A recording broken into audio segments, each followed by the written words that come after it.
Ok, là on est assez droite et tout, ça va? Let's go! Coucou tout le monde, bienvenue dans cette nouvelle vidéo.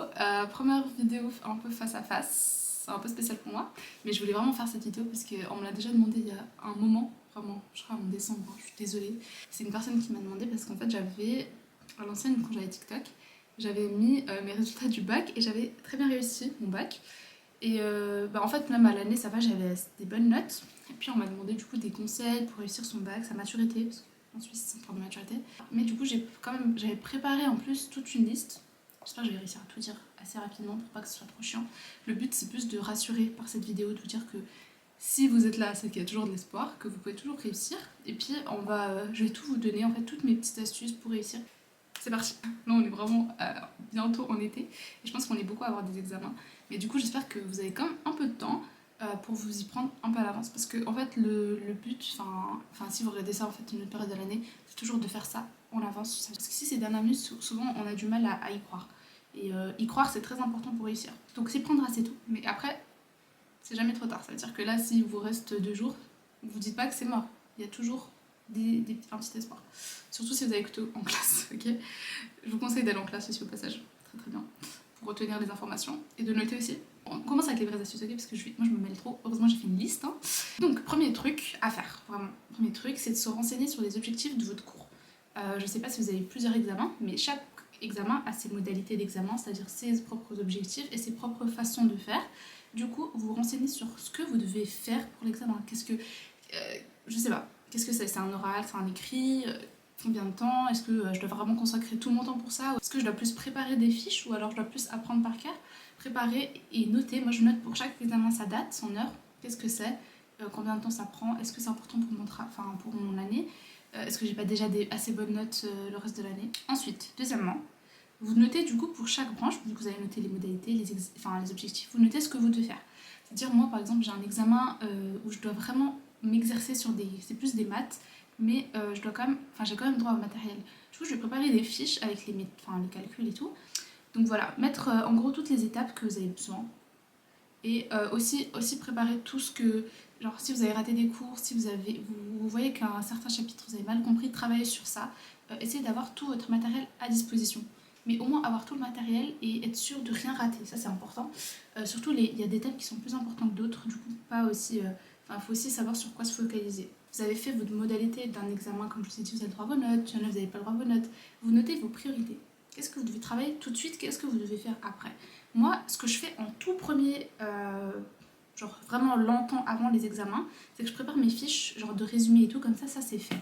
Perso, je préfère tout préparer et après, genre les dernières semaines, j'apprends, je fais des exercices et j'apprends par cœur. Les quelques jours avant, vous n'allez pas commencer à faire des fiches, vous allez vouloir lire et apprendre.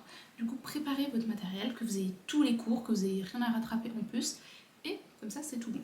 Ensuite, là on passe plus du coup au concret. On va passer aux vraies révisions, c'est-à-dire travailler les fiches, apprendre par cœur, s'exercer. Vous rangez votre environnement, ça c'est très important. Quand vous voulez réviser, soit il y en a qui vont dans des bibliothèques, soit à la maison. Moi je révise plutôt à la maison, parfois à l'école, mais je préfère vraiment que ce soit tout net, tout prêt. J'essaie d'avoir le minimum de feuilles avec moi aussi. Je déteste avoir trop de choses parce que j'ai du mal à me repérer. Vraiment être minimaliste, c'est très important. Et trouver vraiment l'endroit qui vous correspond. Si vous voyez que la maison ça va pas, n'hésitez pas à partir. N'hésitez pas à partir, à vous casser et du coup à vous poser dans un endroit où vous pouvez réviser.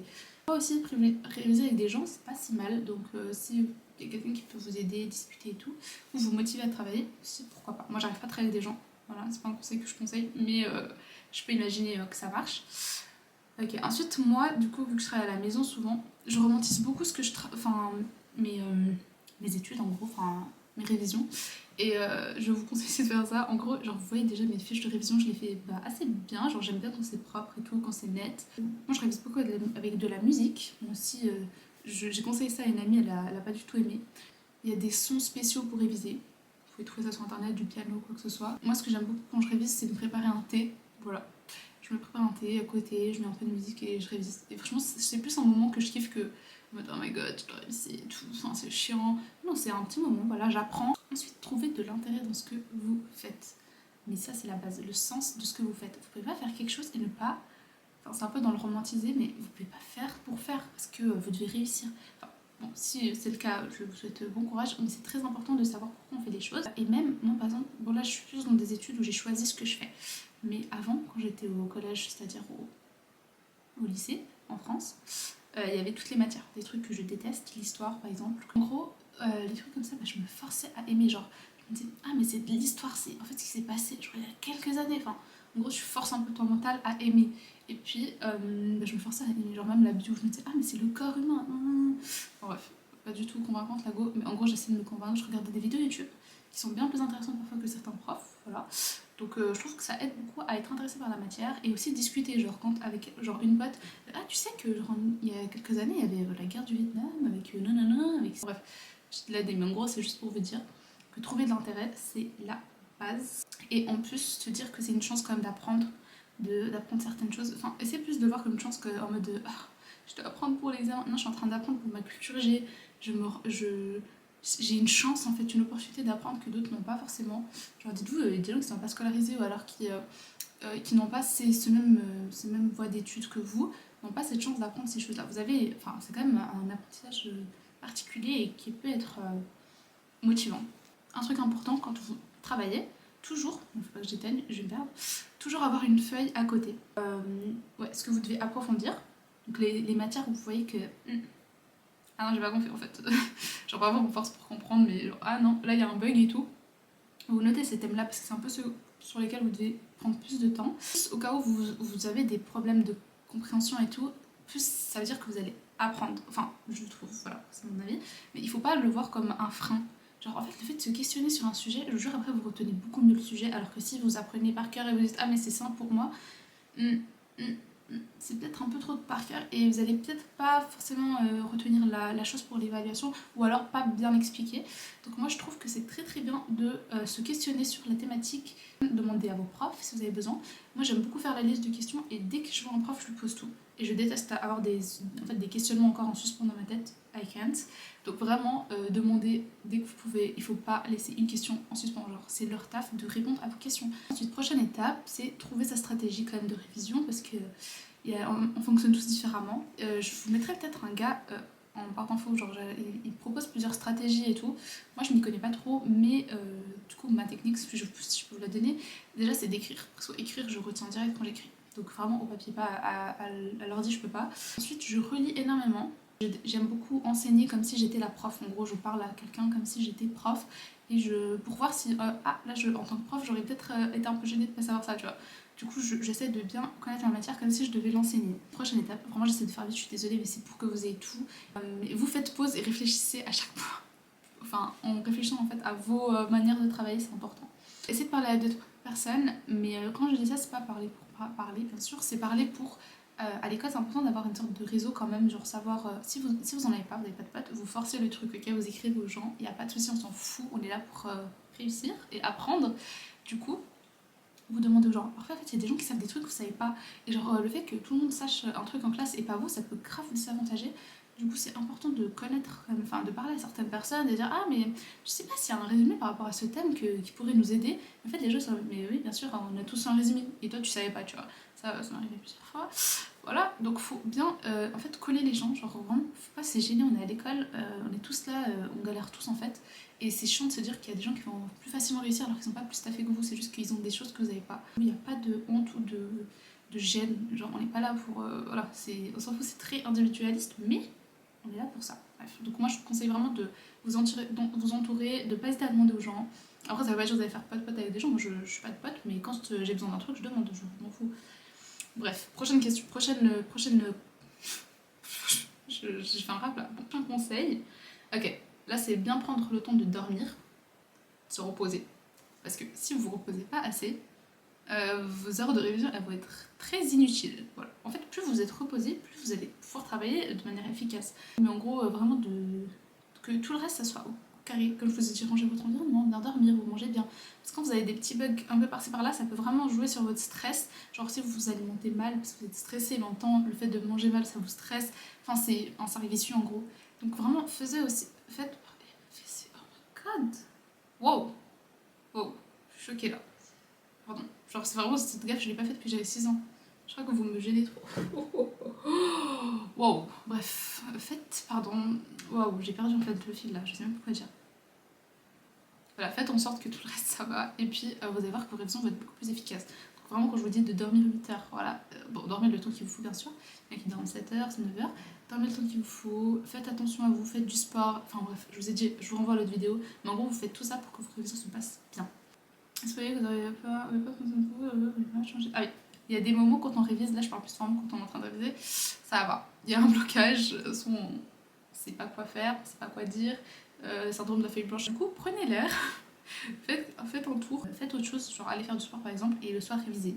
Faut pas non plus forcer, je trouve, les moments de révision, parce que parfois il faut juste un peu de temps de réflexion autre que genre sur le bureau. Vraiment, si, il faut pas forcer le truc. Après, si vous pouvez juste, par exemple, juste aller marcher un peu 10 minutes et revenir, peut-être ça peut être suffisant. Ça, c'est un petit conseil, mais bon, après, quand on s'y met, enfin, normalement, quand on s'y met, le but c'est d'y rester. Moi, j'essaye vraiment de me forcer comme à rester. Je vais pas vous conseiller de tout le temps vous y mettre et partir, hein. Non, c'est pas ça le truc. C'est vraiment que si vous avez un problème, en mode vous n'arrivez pas, vous sentez mal de réviser. Moi, je déteste me sentir mal quand je révise. Si je me sens mal, j'arrête parce que j'ai pas envie de me torturer non plus dans ma vie. Sachez faire la diff. Ensuite, je parle beaucoup, je débite de malade. Ok. Là, c'est beaucoup sur la confiance en soi. En vrai, je pourrais faire une vidéo entière. Parfois, j'ai un accent bizarre. Bref, du coup, c'est le fait de croire en soi. Rappelez-vous que stresser ne fera qu'empirer la situation. Autant être serein. Si vous êtes stressé, vous allez plus avoir tendance à mélanger toutes les informations. Croyez en vous, c'est la base, je trouve. Et si vous êtes organisé, ça va vraiment vous permettre de ne pas être stressé. Parce qu'être stressé, c'est vraiment je trouve, le truc qui peut un peu gâcher les révisions. En fait, en stressant, vous allez quand même peut-être réussir. C'est très bien. Mais je trouve que c'est pas une vie. Enfin, je veux pas être dans le jugement, mais parce que j'étais grave comme ça, hein, tout le temps stressée et tout. Mais je trouve que réviser, c'est pas censé être stressant. L'école, c'est pas censé être stressant. Si vous voyez que vous stressez trop, posez-vous des questions. Qu'est-ce qui va pas? Est-ce que j'ai vraiment un manque? Est-ce que je suis vraiment en retard? Est-ce que je dois vraiment... Qu'est-ce qui va pas en fait? Est-ce que vous croyez juste pas assez en vous? Vous trouvez pas assez intelligent ou quoi? Vous pouvez demander de l'aide, des cours d'appui peut-être, je sais pas. Faut vraiment travailler sur cette confiance en vous et aller serein. Mais vous pouvez quand même réussir avec le stress. Je dis pas que vous allez pas réussir, c'est juste que ça va juste gâcher un peu vos moments de révision et alors que vous pouvez juste profiter de tout ça en fait. C'est vraiment ça que je veux transmettre dans cette vidéo. Les révisions, en même temps, je vous ai dit de faire la priorité par rapport à ce qui est, je sais pas, ce qui demande plus de travail, ce qui demande moins de travail, par rapport en gros à votre planning. Mais c'est aussi important de regarder ce qui est un peu plus simple pour vous. Moi, je commence jamais avec les tâches les plus compliquées. Genre vraiment, je peux pas, parce que sinon je vais me sentir trop en fait en mode c'est trop dur et je suis trop nulle. Je préfère faire des trucs plus simples. Enfin, je sais que j'arrive. Comme ça, en plus, ça établit un peu une confiance en soi, en moi. Alors je me dis, ah, ça j'ai réussi à faire, c'est-à-dire je suis capable et tout. Et ensuite, je fais des trucs un peu plus durs pour quand même me stimuler puis me développer, bien sûr. Enfin, un apprentissage, ça se fait pas que avec des trucs simples. Ah oui, en fait, ce que je voulais dire, c'était pas ça, mais bref, c'est pas grave, je rajoute un autre truc. C'était qu'en gros, quand vous êtes à l'examen, là je vous parle vraiment de. Maintenant, vous êtes à l'examen, vous voulez réussir. Parfois, il n'y a qu'une question, hein. Mais si on a plusieurs, vraiment les questions difficiles, laissez-les. Parce que enfin, quand vous voyez votre examen, parfois les questions difficiles, elles font vraiment un choc. Genre, elles sont en mode, en fait, l'examen c'est ça, genre je vais vraiment rater. Non, regardez tout l'examen et tout de suite, quand vous voyez un truc, vous savez, vous répondez, d'accord? Faites-le, comme ça vous êtes safe, vous avez vos points. Et ensuite, vous revenez sur les trucs difficiles. Parce que souvent, en plus, les trucs difficiles, quand on vient d'arriver à l'examen, c'est pas si difficile que ça, c'est juste que on est un peu. En fait, on est choqué du niveau de difficulté, peut-être, parce que c'est pas la question à laquelle on s'attendait. Alors que bon, faut juste prendre du recul, regarder le reste et peut-être revenir dessus. Ou alors juste prendre le temps de respirer. Moi, je prends une gourde à côté, je bois, je fais. Et après, vraiment, je me dis, je peux le faire. Je suis dans l'état de le faire et je le fais. Voilà. Mais parfois, si vous voyez que vous êtes trop stressé, prenez une pause pendant votre examen, c'est mieux que je vous jure rester sur une question et être comme ça, genre, et être bloqué, vraiment c'est horrible. Ah oui, toujours, même si je vous ai dit qu'il y a des questions difficiles, si au pire, vraiment ça arrive que vous connaissez pas du tout les réponses, notez quand même une réponse. Vraiment, genre si vous ne pas avoir de réponse, c'est le pire truc que vous pouvez faire, genre vraiment mettez, je sais pas, n'importe quoi. Après, je sais qu'il y a les QCM par exemple à point négatif, voilà, m'écoutez pas, mettez pas quand même n'importe où des croix. C'est pas ce que je veux dire, c'est plus pour des questions à développement, vous savez pas du tout ça parle de quoi. Rappelez-vous, enfin, essayez de réfléchir d'une manière logique, en mode je sais pas, il y a eu un truc historique, vous avez pas du tout vu cet épisode historique, mais dites-vous, ah mais il s'est passé. Je crois que je peux imaginer ce qui peut se passer. En fait, on a tous des réflexions qui peuvent être possibles, je sais pas. Enfin, moi je me permets, je vais au culot en fait. Je sais pas, je réponds quand même. Ça peut être une bonne réponse, il peut y avoir une partie de bonne réponse. Voilà, et puis dites des trucs un peu généralistes, enfin, c'est mon conseil, mais. Alors souvent c'est très général comme propos, ça peut être juste, enfin, en mode les gens étaient pas heureux, enfin vous dites pas ils étaient en famine ou ils étaient en guerre, enfin on s'en fout. Si vous savez pas, dites des trucs généraux. Généraux. Je sais pas parler français, je suis désolée, je fais des conseils mais je sais pas parler. Bref, je crois que j'ai un peu tout dit. Est-ce que j'ai fait long? Moi j'ai un peu fait long quand même. Hein. Mais je crois que j'ai tout dit. Je suis contente parce que je pensais que ça allait prendre plus de temps. J'ai l'impression que j'ai été rapide en fait, mais n'hésitez pas à m'écrire. Enfin, si vous avez un souci, genre que je développe un point, si vous avez besoin aussi de conseils pour vos cours et tout, n'hésitez pas. Puis je vais essayer aussi d'appliquer ça parce que je sais des examens. En tout cas, courage à tout le monde si tu regardes cette vidéo. Ça va aller, tout va bien se passer. Il faut vraiment se détendre. Vraiment, je vous jure, si vous ne vous détendez pas, vous allez gâcher vos révisions, gâcher votre examen, gâcher. Enfin, en fait, le but des révisions, c'est pas pour vous tuer en fait. C'est des choses que vous êtes capable de faire. Faut pas le voir comme des choses impossibles. Vous êtes juste capable. C'est juste en vrai une tâche en plus parce qu'on je vais pas dire c'est un choix, mais voilà, on décide de faire des études, de travailler, on est obligé d'apprendre. Puis j'espère que vous allez trouver des choses qui vous intéressent. Moi là, je suis passée à des études qui m'intéressent beaucoup plus, donc mes révisions sont beaucoup plus simples aussi parce que je trouve vraiment de l'intérêt simplement. Je cherche pas à forcer l'intérêt que je vous ai dit. Mais voilà, j'espère que vous allez trouver des choses qui vous plaisent, trouver de l'intérêt dans ce que vous faites, du sens, et que vous allez vous amuser en fait en dehors de ça. Il n'y a pas que les révisions dans la vie. Profitez de tout le reste et puis reposez-vous bien et réussissez ces examens. Voilà, faites-le pour moi. Non, bref, voilà, courage les gars, bisous.